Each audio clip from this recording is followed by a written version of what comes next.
I'm Evan DeWald, and I am joined by Tara Lindsley, and we are the voices behind the Unpacked podcast. On the Unpacked podcast, one of the things we love to do is talk about life and storytelling, and sometimes life gets messy and vulnerable and all those things.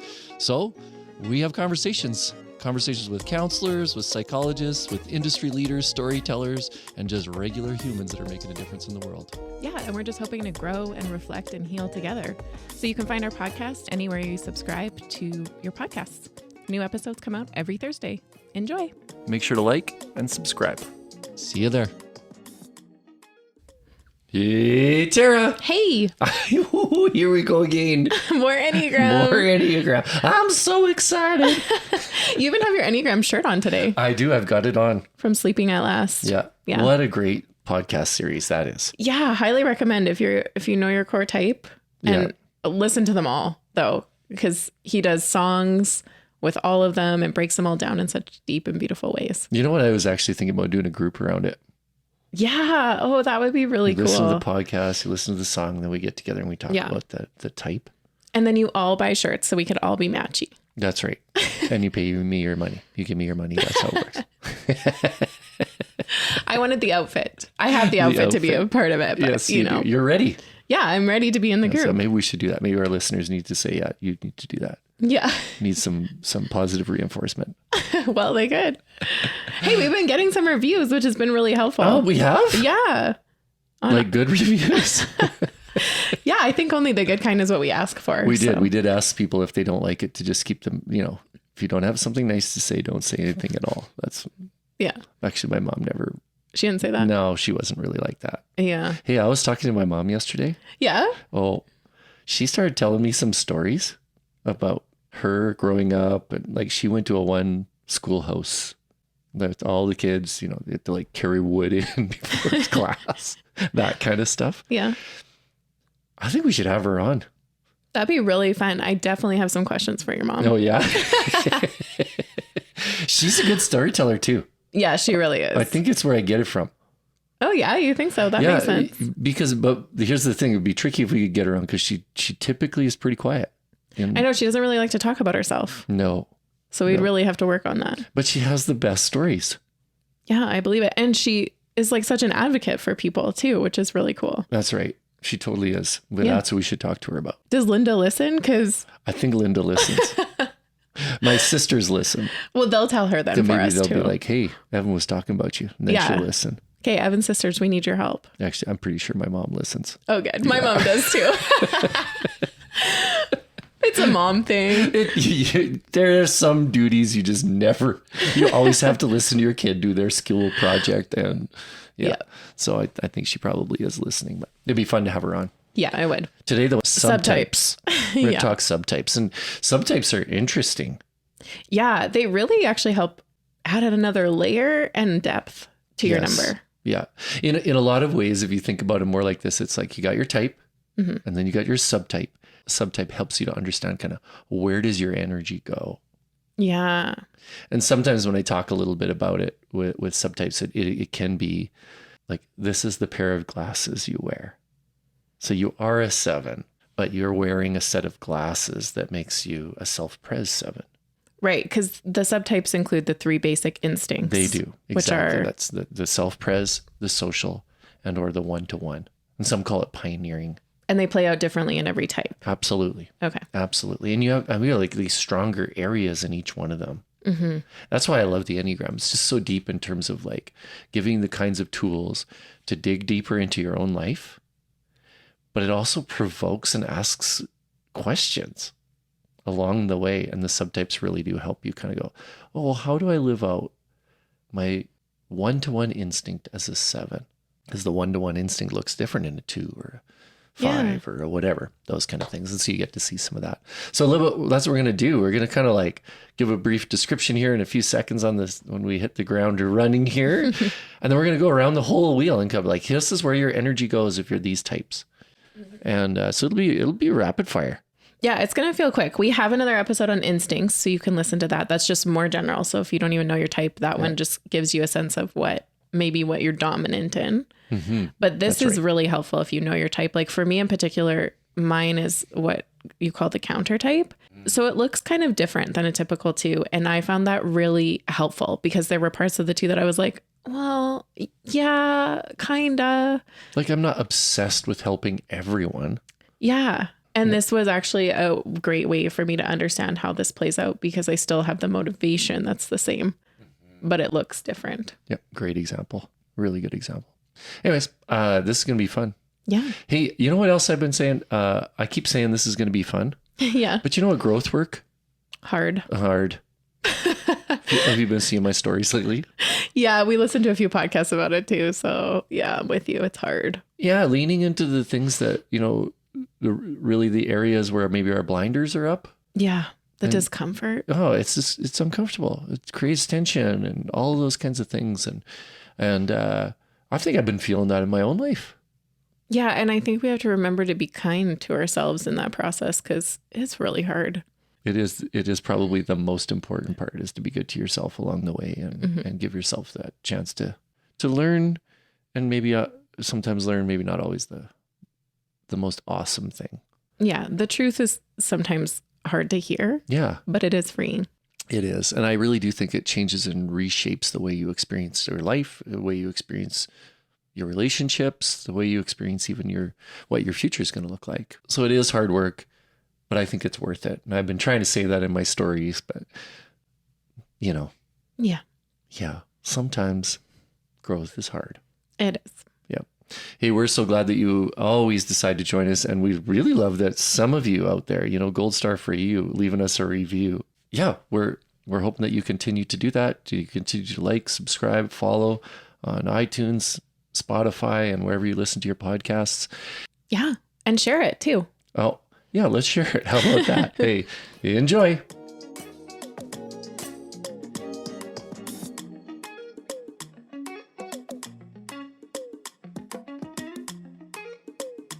I'm pressing record now. You are. Okay. Yeah, on the needs list. So I had this list in my garage, and Matt came in. Oh no, all the 2s saw it? Yes. So all my 2s have seen my needs list. And he's like, oh, what's this? And he's looking through them. He's like, I can do 2 and 7 for you.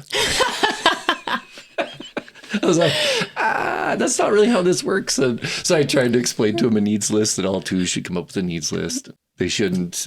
Oh, like do any of it. They should find somebody that would fill those needs, ask them if they would, but then don't do anything for them. Oh, right. For in between time. Anyways, so he was like, he just stares at me with this blank. He's like, but that sounds like a terrible exercise. That sounds so hard. Did you tell him I'm doing it too?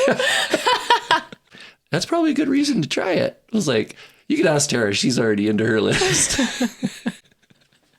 It is really hard. Yours are really specific. I was going to say you're doing really good at being really specific about things because then you can probably easier ask for something. Yeah, you can. Well, and obviously I was trying to check them off, which I'm not really a list check off guy, but I was trying to do that. Yeah.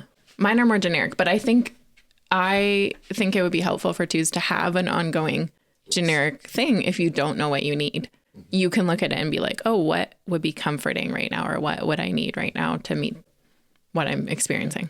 Honestly, when I saw your list, I didn't think it was like that specific. I thought it was quite good. Yeah. I just felt like I'd have to be really thoughtful about who I would ask for something because I wouldn't just naturally see it on my list to be like, oh. Because then you say it wasn't physical touch on there. Yeah. Careful. Yeah. You know what? I need some physical touch. It's like not something you invite everybody to. All you need is a kid and you have one. Yeah. They physically touch you like until you're really tired of being physically touched. Anyways, I thought it was funny. And I actually did. I think I texted him as well and was like, okay, you're not supposed to show your friend 2s your list of needs. Yeah, it's kind of mean. It's a bit manipulative. So I was like, so I'm not asking you to do any of them, just so you know, not 2 and 7 or whatever. None of them. But we can still be friends. I still love you. That is funny. I think this is where, like, it's interesting. We're going to talk about this, but this is where my instinct comes in because I was like, well, he'll just ask me. Yeah. I actually saw it and was like, oh, yeah, I can meet a lot of those. I would like to, but he'll just ask me. Yeah. Well, it's probably because we've talked a lot about, you and boundaries and Well, and we've worked together, so we know that too. backing off every once in a while. You got something specific you need to share? No. No, I think this is going to be fun today. Yeah. I know I say that every time, but anytime we talk Enneagram is pretty fun. Yeah. And we're doing a lot of it right now, so it is really fun. Yeah. And you wrote the notes basically for today. I did on my giant sticky note. Well, we can't really call it a sticky note because it doesn't. It is a giant piece of cardboard. Yeah. Yeah. And you also probably don't have a great filing system for your sticky notes either. Why do we want to talk about subtypes? Because subtypes are, second to knowing your type. They probably are one of the most important parts of the Enneagram in terms of growth and how you see where your attention goes. With every number, there's nuance to stories and the different things that we do, or the motives to which are behind what we do. And the instincts or subtypes, some refer to them as, really, really do help you see or understand how your number is being played out when you're not paying attention. Right. Yeah. So the instincts are kind of cool that way because do we want to jump into this right off the bat? Well, we could. I just was more like, well, we're talking about it, like why we're doing this. And then also what is the Enneagram? Yeah. We're always going to do the Enneagram. Yeah. Because it's probably one of the greatest tools I've ever come across for growth. Self-awareness, personal growth, but also growth in groups and organizations and all those kind of things. And I've taught the Bible. So yes, you have. That is saying something, Yeah. And also you're an Enneagram coach. I am an Enneagram certified. coach. Yes, I am very certified. It's legit. As opposed to our previous episodes. Yeah. Not legit. No, honestly, I will tell you this. The Enneagram I was taken by the Enneagram a few years ago. Just, it was a quick romance and, the Enneagram has been so helpful for me personally in understanding myself, how I see, how I'm behaving sometimes, like all of those kind of things. And it has helped me to, I believe, be a healthier, happier person in my interior life. And I think it's also helped me to be a healthier, happier person outwardly. So people in my life have experienced the payoff. Basically, Enneagram, it's one of the oldest personality typing systems in the world. Dates back a few thousand years, and it's evolved over time. Yes, we've learned more about psychology, about the brain, about all those kind of things. And then it's based on self-reporting. So it really is a collection, and this is probably why I like it, a collection of people experiencing and sharing their observations of their own particular stories. And it's kind of shook down into these kind of 9 types.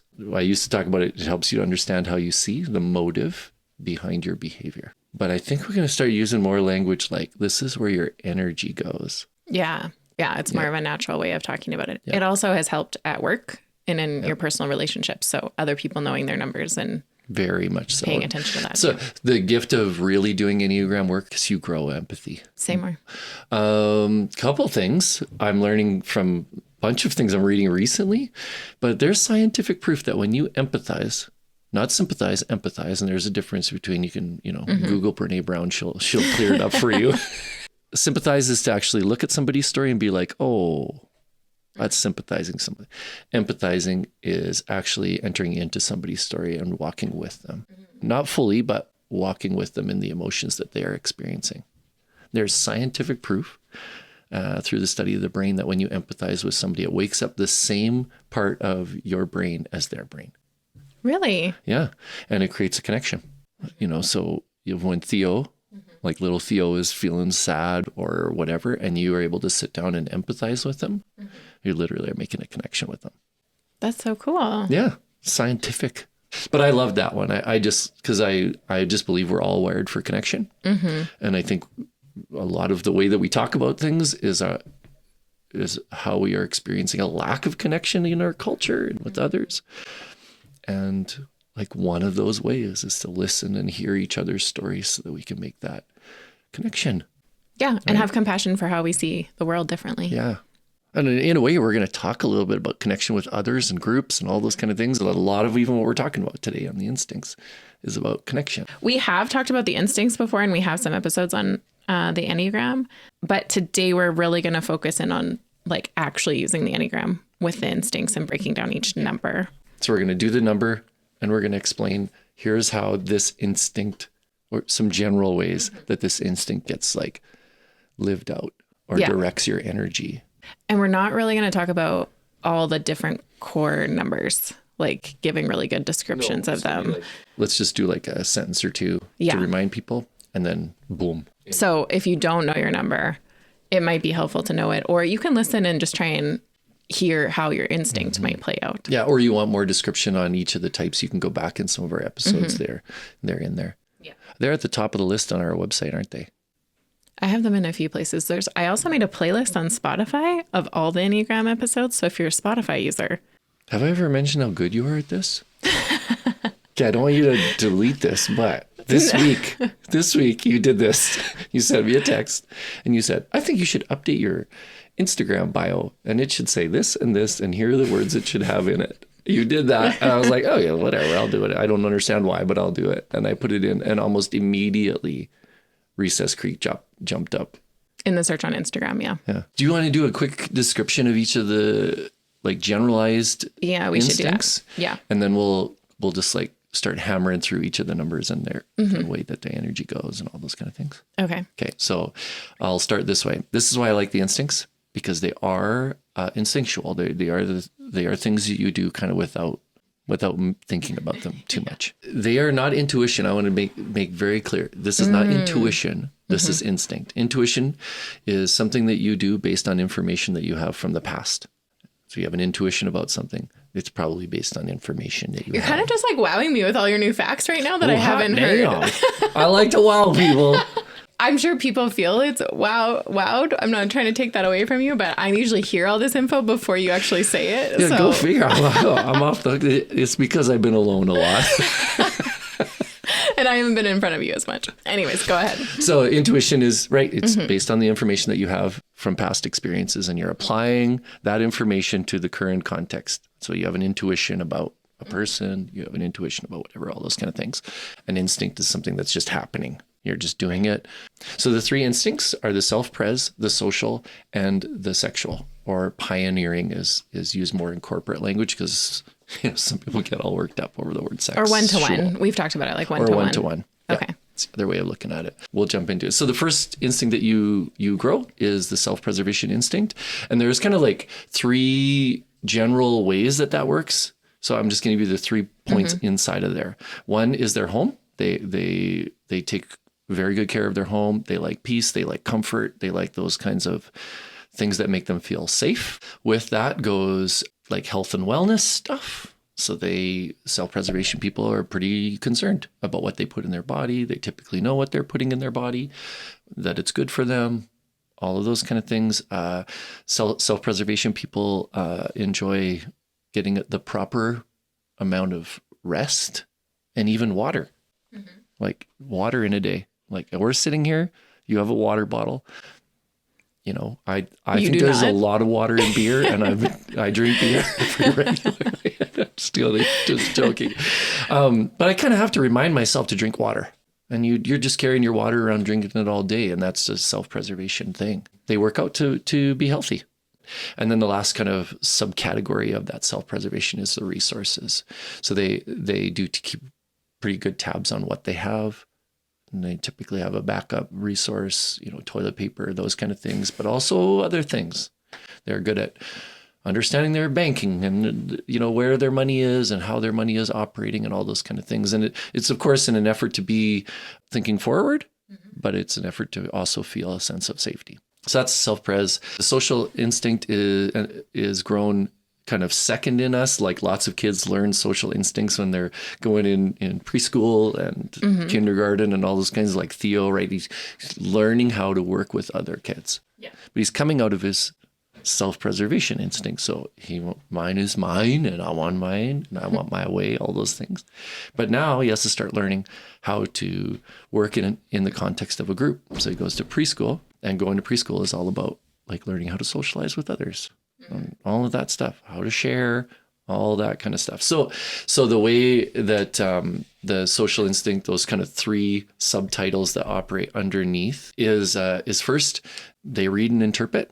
So they watch the room, they watch the group, they're paying attention to what's going on. In a lot of ways, like some numbers, some types have this in them in their type, but the social instinct people, they pick up on body language. They're watching to see who's fitting in. How is the social group working? And then contribution, they're also very good at like, how can people contribute? What are people good at, and how can they succeed within the context of the group? And then bonding and unaffiliating. In other words, they do want to make connections with groups of people. They're not so like intense about the one-on-one stuff, which we'll get to in a second, but they feel safety in groups. Okay. So it matters to them that the group is healthy and that people are in the group and are feeling healthy and are feeling connected and all those kind of things. And then the last one, which we, all great debatable, what we should call it. Is it the sexual instinct? Is it the pioneering instinct? Is it the one-to-one instinct? There's like all these different ways. And what is unique about this instinct is primarily grown in junior high. And there is and can be some of that, like, well, what is you have to make a risk in order to find a partner. There are things you need to do in order to make yourself attractive to others. And with that comes a component of risk. So pioneering, and this is why I'll use the word pioneering for this little part, is really about their deep desire to grow. They believe if you're not growing, you're dead. So there is a real growth kind of mindset for a pioneering person. The big goal, though, of the sexual instinct person or one-to-one instinct of a person is immersion. They want to make the connection with others. And in particular, in some cases, with one other or 2 other people. So they're kind of looking for that sizzle conversation. I am a sexual instinct person, so I do think about this, but I'll lay down in bed at the end of the night and I'll be, I had like 2 really great conversations with somebody. Right? Tara and I had a great podcast record today. Yeah. We were sizzling. We got it figured out, and or even one of our guests. And I'm looking for that. Yeah. I want that connection.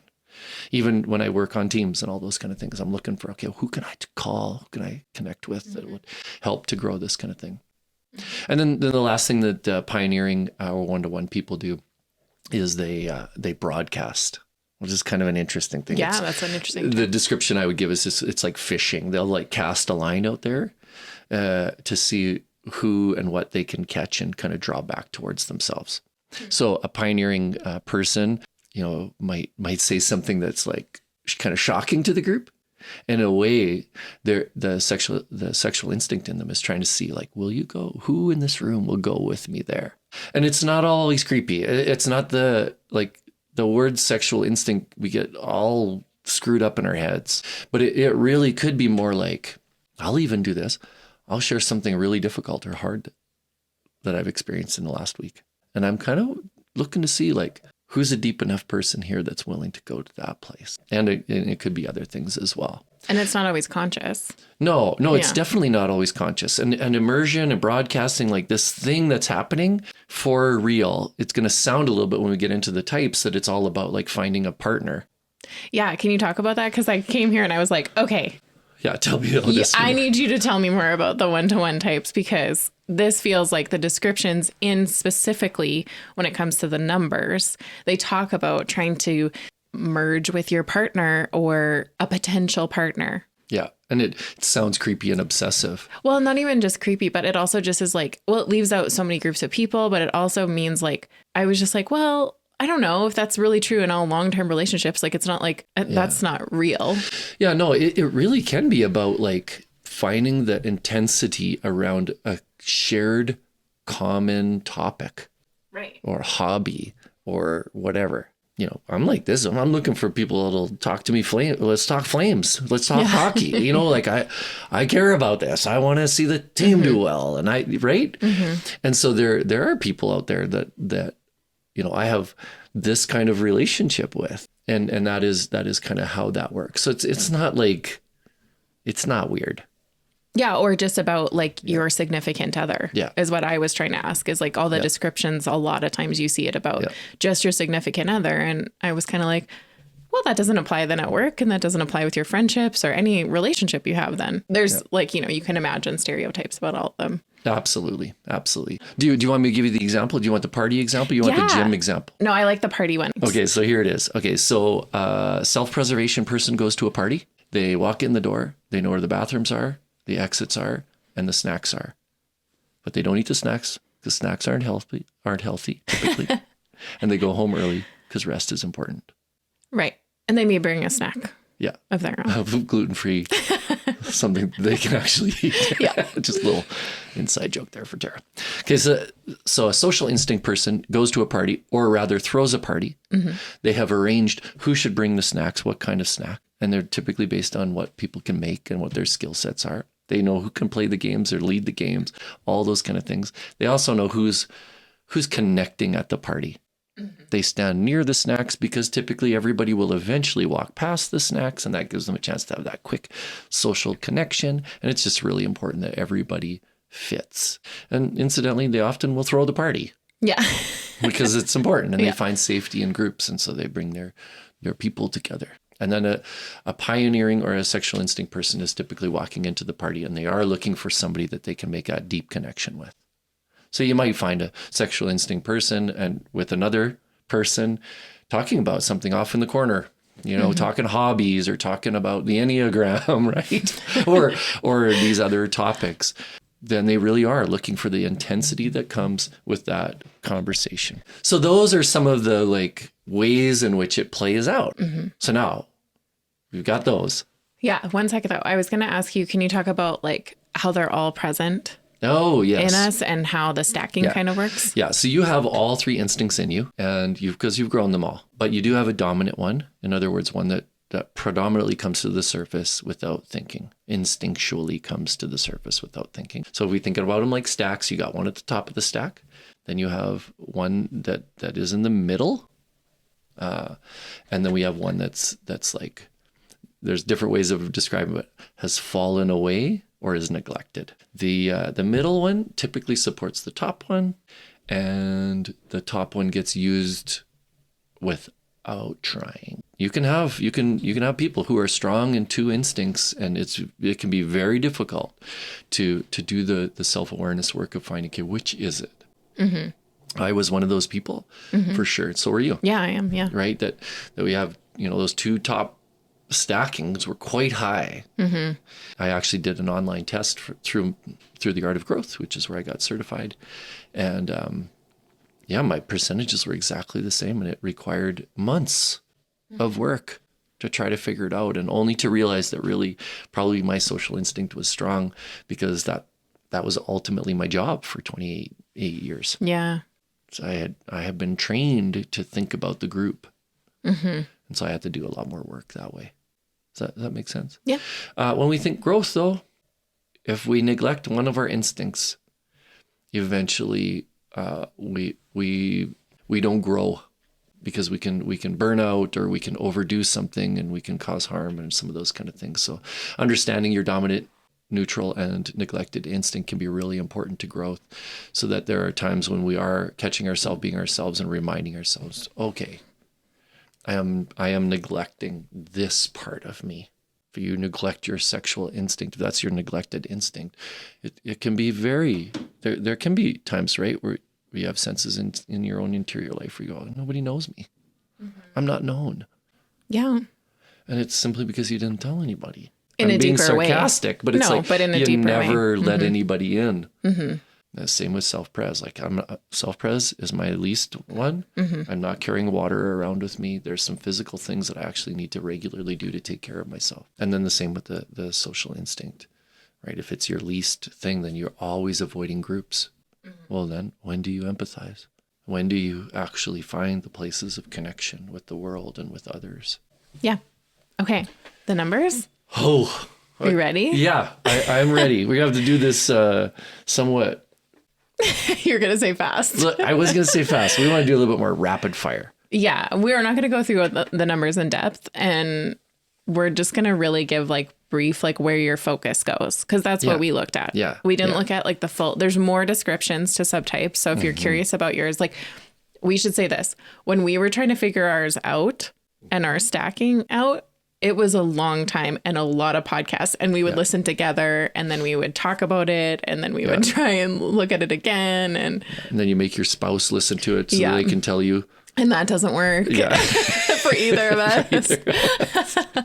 You're just like obsessively annoying about it, basically. Yeah. But it is a process. I want to be clear too, is that it's like when I started learning about subtypes, I was overwhelmed. Because I'm like, what do you mean there's not 9 types, there's 27 types?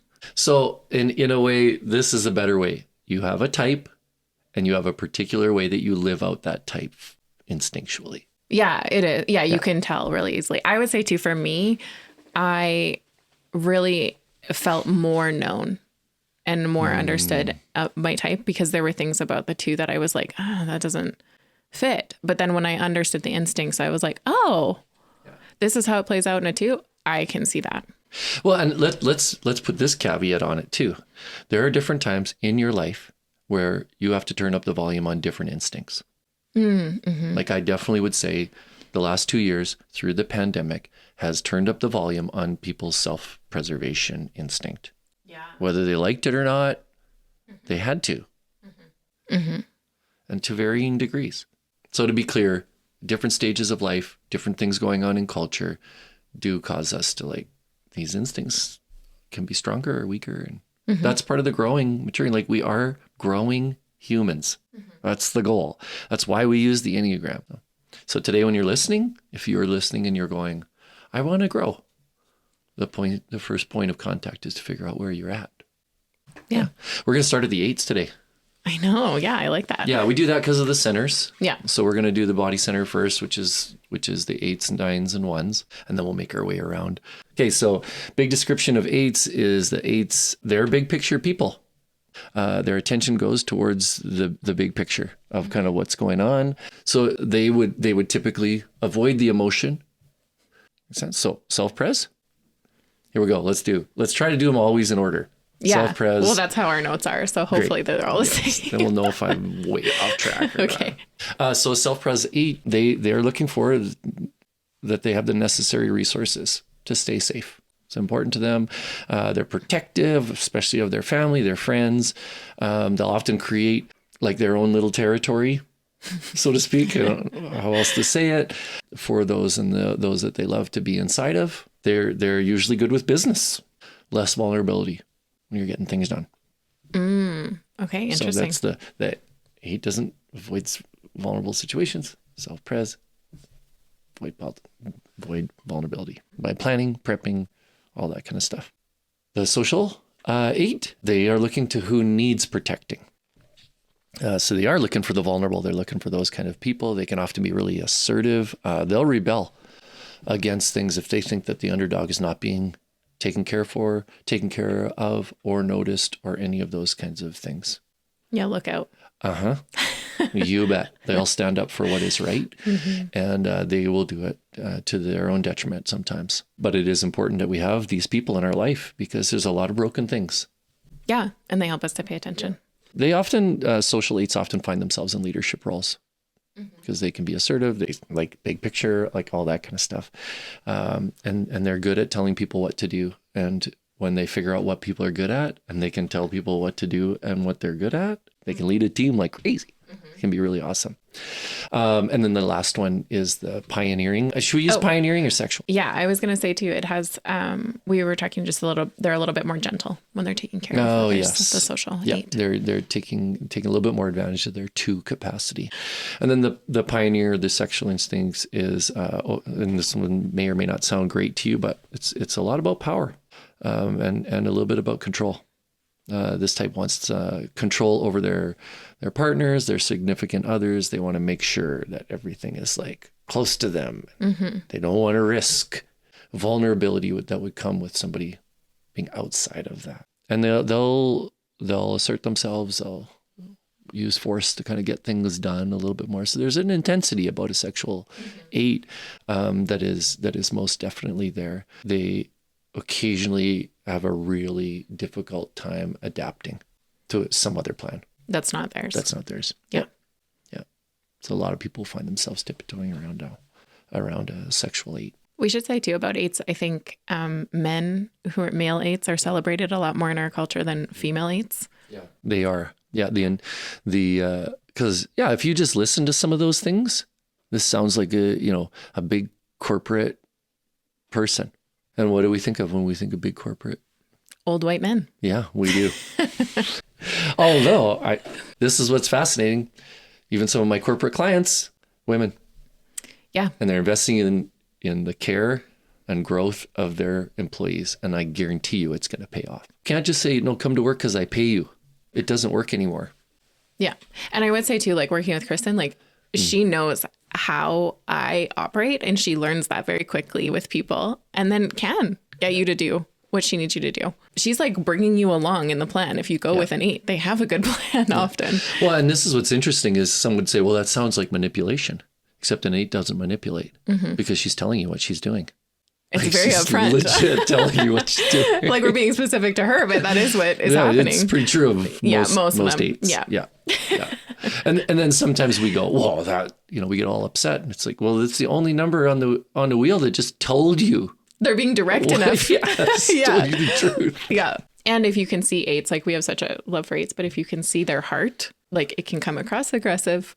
Yeah. But if you can actually look for the heart behind it, it changes your perspective on them. I would say it's going to sound offensive to some 8s out there, but I would say 8s are probably some of the most loving, big picture people I know. Mm-hmm. But I don't know very many 8s that are kind. Okay. I know you don't like that. No. They're just direct. So anyways. Yeah, I don't like it. Still don't like it. Nope, didn't make it better. Whatever. We know who edits though, so. Okay. 9s? 9s. Okay. We'll give a description of 9s because you probably have them memorized. Okay. 9s have an outwardness to them towards the environment that they're around.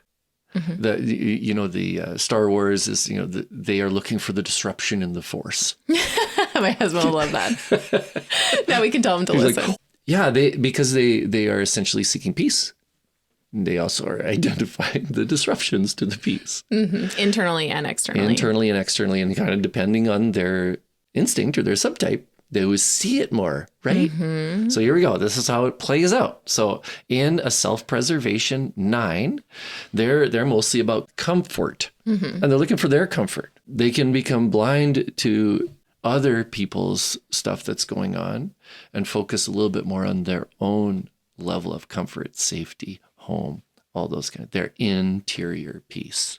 They can be collectors because they like to spend time with their things. This is more like, no, actually their things don't talk back. Yeah, it's peaceful. And so they can, be at peace with their things. Yeah, because the world is very loud. Yeah, exactly. So they do need the time alone in the garage. So that's a self-pres 9. The social 9, they are looking at the peace of the group, right? So they're looking outward at others. And is there a sense of peace here? Is everyone okay? Right? How is everybody doing? The social 9 can be very generous. They're inclusive. They're looking for that sense of belonging, not only for themselves, but for other people as well. So would they be like, maybe you would see them as helpful? Yeah, very helpful. Yeah, they do all that they can to support the group. To find themselves volunteering and all those kind of things. In a lot of ways, the 9 and the 2 end up looking a lot alike, especially the social instinct of a 9 can look a lot like a 2, where they're calm, they're present, they're 9s, like we've established this in other podcasts, 9s are typically very good at listening. People just reveal stuff to them all the time. Yeah. Like weeks later, Ryan will be like, yeah, they told me this thing. And I'm like, what? He was like, yeah, I didn't invite it or... Yeah, there's a sense of safety, right? Yep. These 9s have that. So yeah, they're working towards that and they're trying to make it comfortable for everybody else. Mm-hmm. So the social 9s in my life are often trying to think about me and think about my group. And it's a true gift. They also like the feel of what it feels like to them to be a part of something. Right. Yeah, as long as that something is bringing peace. It isn't violating some of the other rules of the social. Because when the social group isn't peaceful, then they out. Yeah. When they're angry out. Yeah. the social instinct 9 is making sure that everybody is at peace. So it doesn't necessarily need to be their peace that's disrupted.